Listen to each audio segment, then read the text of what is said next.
Hey everybody, I'm Steve from Asian Boss. Some time ago, we made a video on how the Koreans perceive black people in response to the instance of racism mentioned by Sam Okyere, the most famous black entertainer in South Korea. That video triggered a lot of debate on racism against blacks, and in light of another Blackface incident that just took place on a Korean TV show, this time we thought we'd try to dig in a little deeper.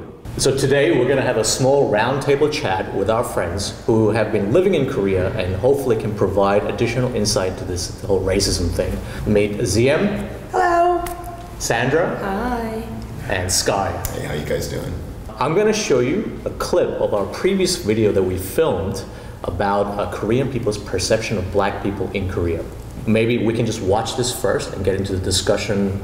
Tell us what your thoughts are afterwards. Sound good? Sounds good. 한국 사람들이 흑인에 대해서 어떤 편견이나 선입견을 가지고 있는 것 같나요? 아프리카에서 왔다고 그렇게 생각을 주로 할 것 같고 아무래도 좀 놀리는 약간 그런 것들. 그럼 어떤 직업을 가질 수 있을 것 같아요? 그냥 예술.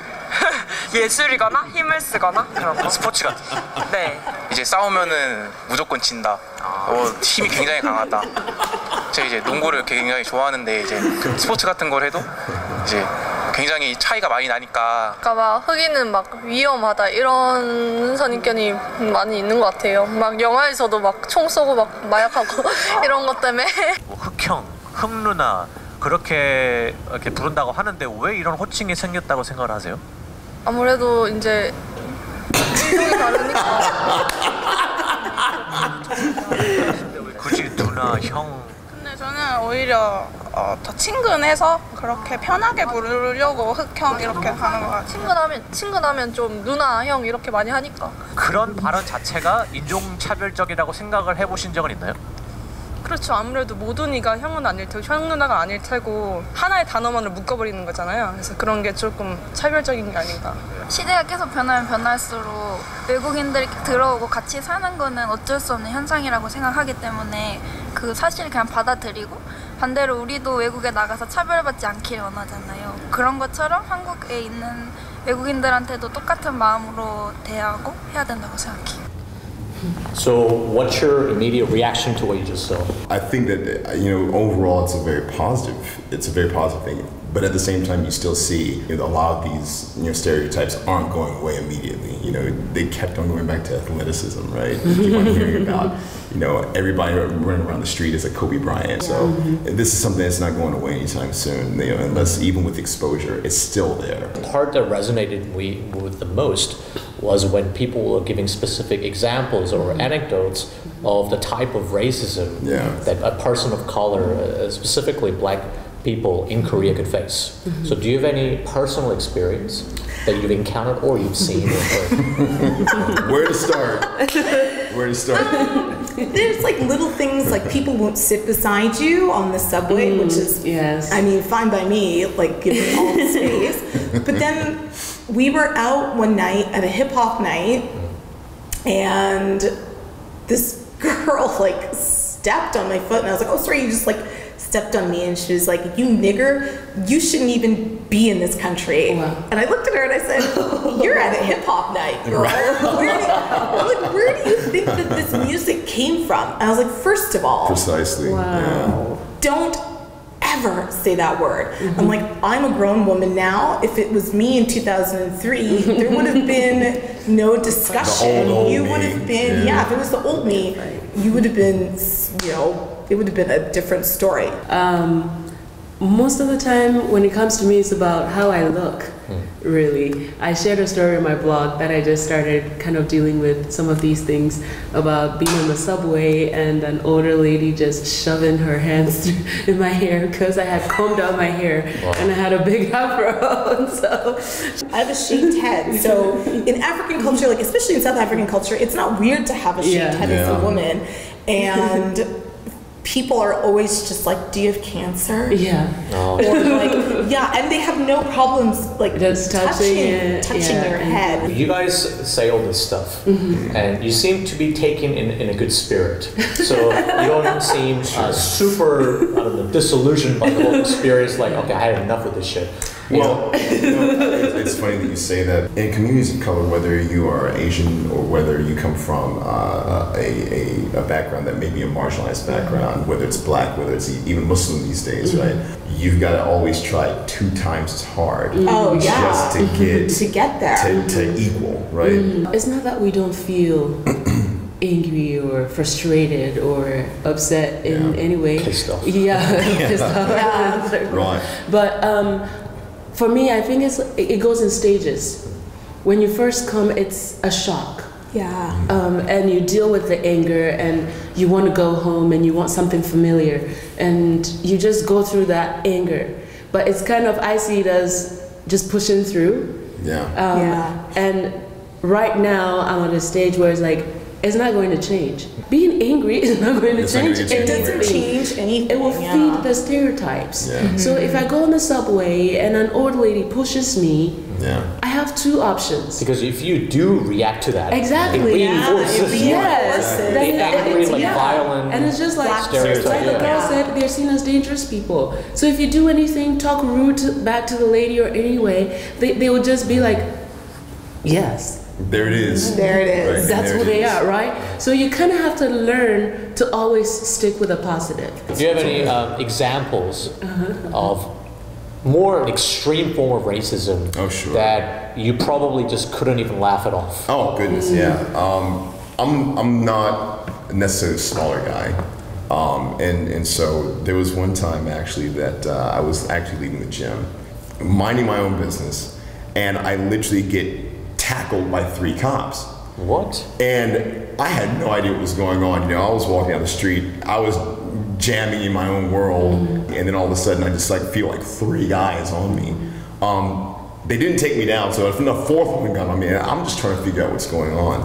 And at first I thought, okay, well maybe this has got to be a mistake. So they literally handcuff me and throw me in the back of a little Lego car police cruiser. Without saying anything. Without saying anything. And I was like, would someone like to explain exactly what's going on? They're like, oh, well they accused me of actually, getting into a fight with some gentleman that I didn't even know there was a fight. I literally just walked right past it, and so they literally got me to the police box, and I'm still sitting there, and I'm trying to remain as calm as possible, because again I was just in a state of shock, I think, and so finally they bring the guy that had been attacked, I guess they brought him down there, and they were pointing like, is this the guy that attacked you? And then he looked at me, he was like, this is not the guy that attacked me. This guy doesn't even look like that guy. And like, okay, what did he look like? They were just like, well, he was a brown guy. Like, can you be more specific than that? Wow, that's very specific. Wow.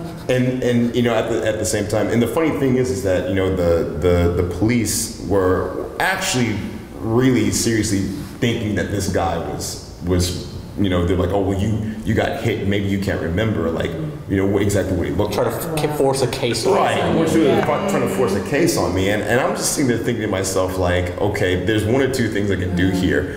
Either I'm gonna just sit here and get some free coffee and let them figure this out, or I'm literally gonna lose my mind and just start wrecking shit. Of course, I took the previous otherwise we would not be here. Because otherwise I wouldn't be here, right? At least being in the HR department for a while, I started actually telling foreigners coming in that I hate saying this, but like a Korean would never take your side. I'm at a place where I'm overpowered. I can't fight. Not on my side. The law is not on your side. No one's gonna take my side. So even if I try to fight it, I'm still going to lose. So the best thing for me to do right now is to stay my ground and just say yes to everything to be safe. And for me, applying for work and having to have your picture is instantly a strike against you here. Because you have to put up a photo in your applications, which is something that you don't do in other countries. No, because so that they know whether you're black or not, or even just seeing it. Most of the time, it's just straight up like, sorry, no black people. And they'll straight up say that. It'll say it in the ads. Actually, no black people. It'll say a friend no of mine just applied for a job. She actually got it, but when she went for the interview, they were like, oh, sorry, this job is just for black, we just want white people for this job. Yeah. And she had to fight them, and now she's the only person of color at that company. And I worked in HR, so I had to deal with a lot of this, where, you know, my coworkers, they talk casually, and I don't think they really mean anything by it. I like to think like that, but it's like sometimes they'll see a picture and be like, oh, she's dark. She's ugly, or, you know, and because of that, the person will not get the job. I think what exacerbates these type of almost prejudice or stereotypes, or almost like a subconscious mindset of, you know, it's us versus them. We are different. Would you say a large part of that actually comes from the media at all? It's a good question, actually. In terms of the media and the media that Koreans consume, they're not making media in Korea that features black people in the way that, or other, you know, races in the way that they do in North America. Yeah. I feel like it's such an interesting parallel, because in America, with the whole whitewashing and, you know, the Asian thing, it's almost like the opposite of that. It's so weird. We're all in this cog, in this machine of white supremacy. I didn't want to take it there, but we're all in Please we are in this machine of white supremacy, and we're all cogs of this machine. So the stories that are being told about black people or other ethnicities are often being written by white males. So and oftentimes those white males do not actually have those people in their lives. So the stories that you get from those people are very sort of jilted, they're one-sided, they're not real stories. So then when that media is then transmuted to everybody else, those are the stories that it filters down. It gets filters down. And so the like white supremacy is up here. We're all sort of trying to navigate it. Even within Korea, it's something that we have to navigate. And it's insidious, and it is constantly there. In regards to, say, Africans or black, it's how we look. From music videos and everything they see in the US. And so when they see a black person here, they're expecting the same type of fierceness or sexiness, or, you know. So when you go, say, to the dating scene or anything, there are a lot of black people here who would genuinely love to be with a Korean. Right? And most of them are played because they meet a Korean who fetishizes them. Who just sees them as big boobs and big butts. You know what I'm saying? And it becomes so painful that at the end of the relationship, some of these girls realize he wanted nothing but to, not even to have my boobs or my butt, but just to touch it, to see the difference between that and the Koreans. That's pretty. And I've had a lot of women who've gone through a lot of, and I know some right now who are still dealing with the aftermath of being in such relationships. Because then they make you feel like, oh, I love you and stuff, but it was just to test, to see if you are actually what the media has made you to be, like the power woman in bed or something like that. Speaking of, you know, perception, why is this whole blackface thing happening? What is with the blackface? First of all, for people, whoever doesn't understand the whole concept of blackface, can any of you actually like explain what it is? So during the post-slavery era, also known as Reconstruction period, when blacks had been freed, in order to make sure that people were upholding white supremacist ideas again, they started to do these things called minstrel shows, where they would have white people take a piece of cork and they would burn it, and they would rub it on their face, and then they would do like a big red mouth, or sometimes they would have a black person blacken themselves up even more, and then it became the Sambo trope, and they used it as a means to denigrate black people and to say, look at these people, they're stupid, look at them just dancing and shucking and jiving around, and they're not really worth more than this stereotype. Right.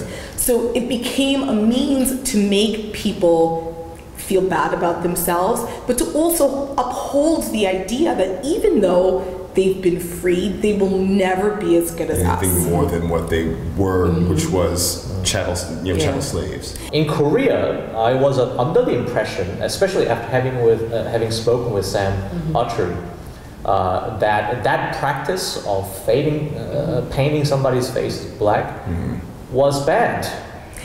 But just the other day, here we go again. Right. So what do you feel when you see that happening?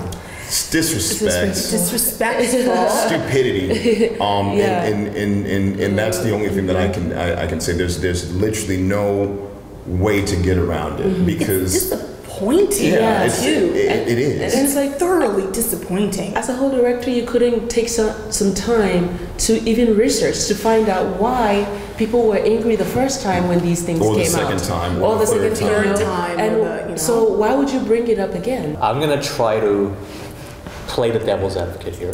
Okay. Don't do it. And probably not a good idea. I was like, okay. I mean, I totally understand and agree with where you guys are coming from. But if I were to play the devil's advocate, this is how Korean people might think. Somehow we need to imitate or do an impression of a black person. Sure. Okay. A good example of that, I think, is one of the K-pop girl female idol groups. They try to imitate, let's say, Bruno Mars. Oh yeah. Who's not even like completely black anyway.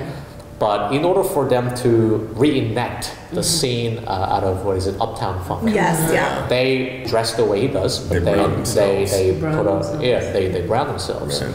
I swear, if I were to ask a random Korean person on the street, hey, is that racist? Is that being racist? I suspect that majority of people will say, no, that's just how we're trying to almost act, or we're trying to just do an impression of a black person. That's the sad part. That is the sad part. There's a very big difference between what those girls did and what that monstrosity of a video was. Not only did you offend black people, but you reinforced it, and you also offended Native people because why are you wearing a headdress? And not just Korea, and this is something that you do find that is prevalent throughout the Far East, but in Korea is constantly trying to have a bigger mark, right, and a bigger bite on the international stage. If you want to do that, you have got to stop it with these playing the coy, playing the uninformed. You have like, oh, we didn't know. We didn't know. You got the fastest internet on the planet. Come on. The thing is that there's a difference between an older person in the countryside who has no access to this and is just living from what prejudices have had ever since, in their period of time, and a producer. No matter how old he is, he is in the industry. He should understand what affects people watching what he's producing. Absolutely. He has access to everything he needs. And there's no point in producing a show without researching into the background of that show. Right. That is just, like he said, pure stupidity to me. If it happened to a Korean, this it would would be all over the news. Yeah, exactly. And I think that's the... Why do you do that to us? Why do they do that? But why can't we be heard? So that's almost like the perfect counter argument to whoever says this is not racist. Right? Because then if whenever you go to America or something and then somebody does this, suddenly, and then imagine them putting on like a yellow paint or something, it's like, oh, that's a yellow guy. Right. When you do this, it's not just hurting the black generation or the black people. It's hurting the Korean child. So if a Korean child watches this on TV and walks into a classroom with me standing there the next day with my afro hair and my dark skin, what is that boy going to think of me? In their mind, they think they could never sit down and have a discussion with a black person because that's what they see them as. And they have no problem, and it's true because I've seen it happen. Like a kid said to me, like, "Ooga booga," like exactly. Because those are things that they've seen on gay, because that's like what they whatever absorb. show that they see, and they think it's okay. okay. Yeah, and so they might think that it's funny and that they're making people laugh, and that's what I think they're trying to do. I think so. Yeah, is to create just, like fun. In their mind, it's the lighthearted, fun just for a way people of to making do. people laugh, but they don't But appreciate it's the like consequences. it's also educational. Yeah. Everything people watch or listen to is educational because it's telling the people this is what you should expect from the world, And so it's like you're hurting me, but you're also hurting your own. I'm gonna basically say stuff from the perspective of a cynic that may hear all these stuff that we're talking about, and they'll say, okay, well, that's great. If you don't like it, stop complaining. Why don't you get out of here? Yes. Sure. The same argument you'll hear in America, everywhere. They will like, if you don't like it, just get the hell out. What makes you stay in Korea and makes you want to put up with all these type of bullshit?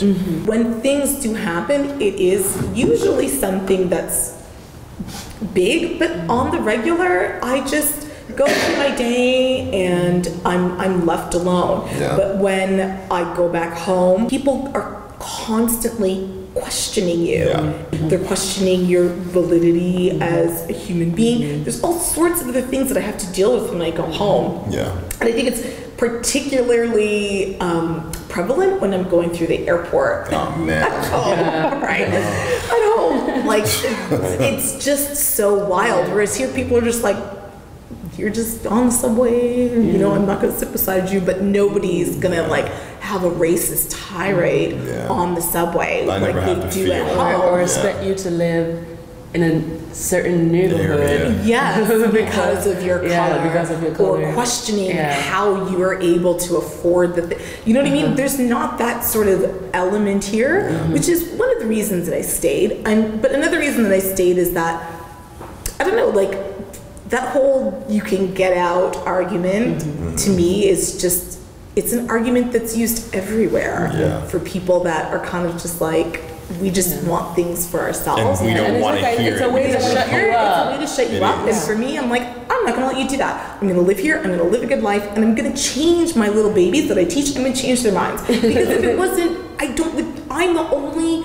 foreigner that they might ever interact with. Ever. And I think it is so imperative that these kids see somebody that has done a lot of things and is successful and comes from a background that they might not know. And I just think that that's so important. Do you actually see Korean society getting better anytime soon? I think even in the 6 years that I've been here, there's been a monumental shift in the way that people view other people or like people that don't look like them. And if that can happen in just 6 years, who knows? And I think that now, because especially like you were saying, like young people have access to so much like media that my kids are singing Beyonce and they're singing Formation.